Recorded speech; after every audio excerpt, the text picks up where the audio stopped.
Tonye Cole, Founding Director of Sahara Energy, is my guest today. Hello, Tonye. Thanks for making time to be with us. Thanks so much. You know how hard this was. I know. Tell me, but I'm sure that everyone out there is so glad to have you with us. I don't know. I'm glad to have you with me. So today you're sitting on top of probably one of the largest conglomerates across Africa. Okay. What would you say are the primary factors responsible for this phenomenal growth? Okay. I think I'll start off first by saying that it's all about relationships. Right. But more importantly, outside of the relationships, it's always believing that we are not at the end yet. Okay. Whenever I hear phenomenal growth and large size and conglomerate and all of that, I always wonder, who are you comparing me to? Okay. And it's all relative, isn't it? It's relative. It's really relative. And who I compare myself to at the end of the day makes me a very small person right now. And so the journey is still very far, still far. But what is responsible? Relationships? What else? The guys out there want to know. Relationships as well. So, like I said, first of all, your vision has to be big. It really has to be, and you have to compare yourself appropriately. You can't, if you see yourself as a big fish in a small pond, you're in big trouble. So you must always have a larger vision than yourself, than where you are. So that's the first one. Relationship works all the time. I also believe that integrity is key. People have to know you for who you are. Who do you stand for? What do you stand for? When you say a thing, can you deliver? Can they trust it? Can they trust what you say? So that's absolutely key as well. The things that people worry about, money, how do I start my business, and I need money now, I found out that really is the least of it.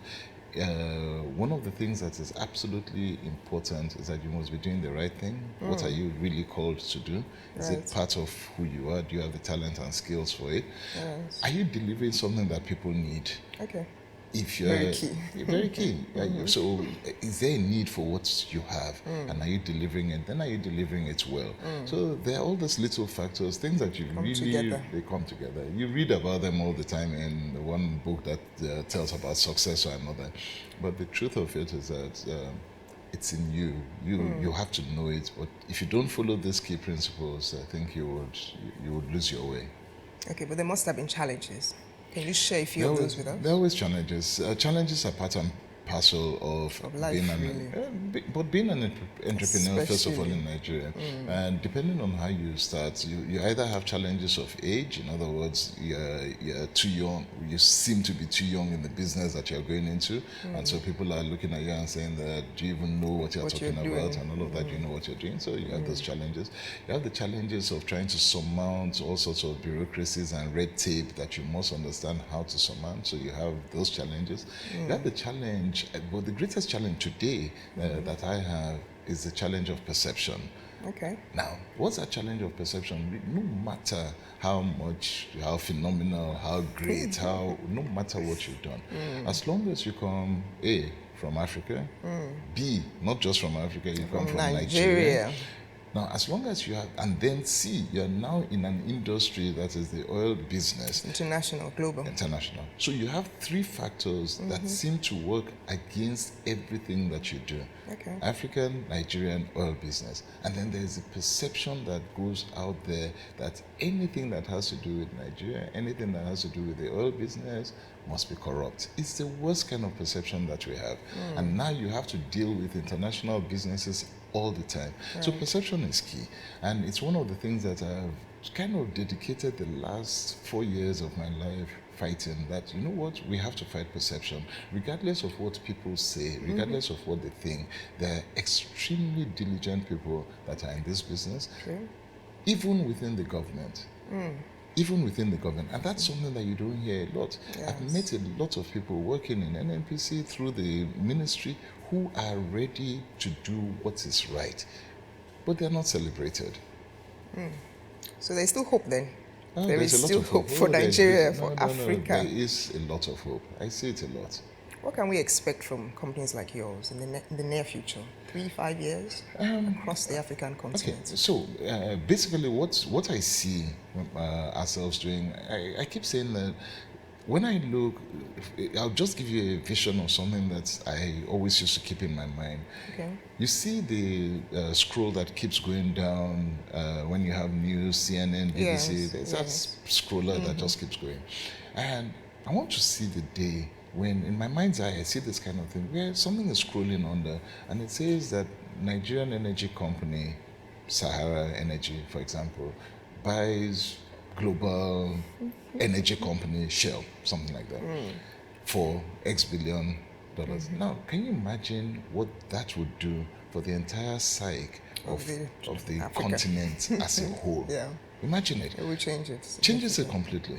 So the target always is that at some point in the near future, right, that you will see that there will be acquisitions or listings, certain things that have hitherto been thought impossible, but you start seeing them happening. So you see Nigerian companies at a particular level that go and get listed on the stock exchange in London, stock exchange in New York, and all of that, following the same principles that they said are impossible to find. Right. So corporate governance, every single thing is done. And then you see those same companies, after listing, in a few years' time, begin to purchase and buy up mergers and acquisitions of companies that they felt never in their lives would they have been able to. So you should, I see, and I hope that I have Nigerians that believe in themselves, that you will see somebody who has spent 15, 20 years building up a service energy company and all of that, who today then goes up and gets listed, and tomorrow begins to make acquisitions of things like Halliburton and Weatherford and all of that. Is it impossible? Absolutely not. But until we get that kind of change coming into our psyche as entrepreneurs and into businessmen, we would always feel that we're second class, we're just below, we're not quite good enough.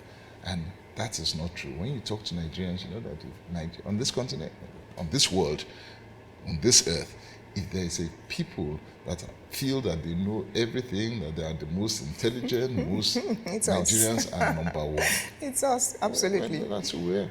So nothing is impossible. That's really your message. I haven't heard that anything is impossible for Nigerians. I don't know. And the vision you painted is mind-boggling. Those guys out there, I don't know how well they'll be able to relate to that huge vision. What practical tips do you have for the budding entrepreneurs out there who are looking to build a career in entrepreneurship, build big businesses across Africa, just like you've done? Well, okay. So, first and foremost, you make a lot of mistakes, and mistakes are normal, okay? So, don't be afraid of making those mistakes. Make mistakes.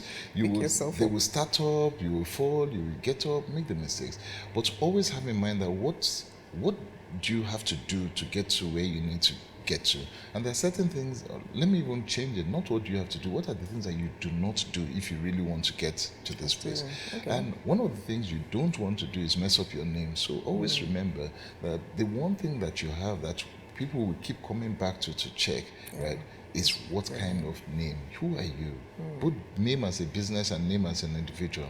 So no matter what, there are certain areas that you don't cross. There are certain things that you say, you wait and say, if I do this and I take this, the consequence of doing A and B means that I will find it will be very challenging for me to move out. So there are certain things that you don't do. Never mess up your name. I think it's one of the most important things that a lot of people forget. But don't do that.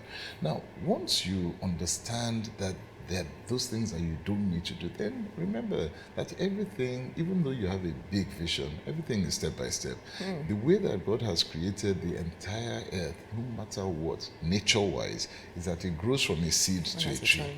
And it cannot do it overnight, regardless of how you want to do it. There are stages and there are steps. If you miss the step, you either will be stunted, you can't grow as, but if you follow it properly, you will grow as you need to do. And that principle of nature works exactly the same in business. Interesting words. So don't be in a hurry, be patient, be focused, believe in yourself, protect your name. All these are invaluable tips that Tonye has shared with us. Thanks so much for being with us, Tonye. Thank you very much. You're welcome. Thank you. Yes.